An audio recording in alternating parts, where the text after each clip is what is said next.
એક દાદા શહેરમાં આવ્યા એના દીકરાની ઘરે, એટલે એના 2-5 વર્ષથી નહીં ગયા હોય ને પાછા આવ્યા હતા. એટલે દીકરો બધું બતાવતો જતો હતો.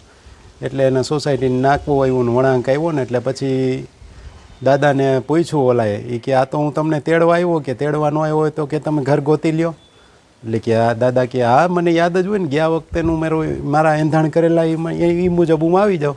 કે હું એંધાણ કયો જી?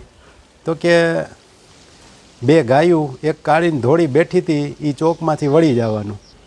એટલે હવે દીકરાએ કીધું કે ગાયું કંઈ ન્યા થોડી બેઠી હોય 2 વર્ષ પહેલાં હોય. કે એટલું જ એંધાણ નહોતું, બાજુમાં એક મોટો લીમડો હતો. તો કે લીમડો ન્યા થોડો હોય, તો કોકે કાપી નાખ્યો હોય. બાજુમાં કે યાદવ પાણીપુરીની રેકડી હતી. એ કે એ રેકડી થોડી હોય કે અત્યારે એ પાણીપુરીવાળો બીજે વેચવા વહી ગયો હોય.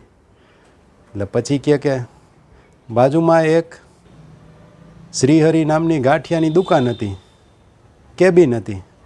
તો કે લે આમાં તો ભાઈ આ તો મોટું સિટી હાલતા ફરી જાય, કે એ કેબિન ઉપાડીને બીજે ફેરવાવી નાખી હોય. તો કે એની બાજુમાં એક સ્કોડા ગાડીનો શોરૂમ હતો. એટલે એ કે આ એ બાપા કે શોરૂમ એ બદલાવતા હોય, થોડા ટાઈમે જગ્યા ફેરવી નાખે. એટલે પછી બાપાએ કીધું, એલા ગગા એટલા એંધાણ રાખ્યા તોય તાર મને ઘરે નથી આવવા દેવો? આટલું બધું ફરી જાય તો તારું ઘરે ન ફરી જાય? છેલ્લે ફોન તો હોય જ ને મારી પાસે, ફોન કરીને પૂછી લો. હવે કંઈ પહેલાંની જેમ ખાલી એંધાણ ઉપર રહી એવો નથી, કે ફોન રાખ્યા હોય ફોનમાંથી પૂછી લઈએ અમે.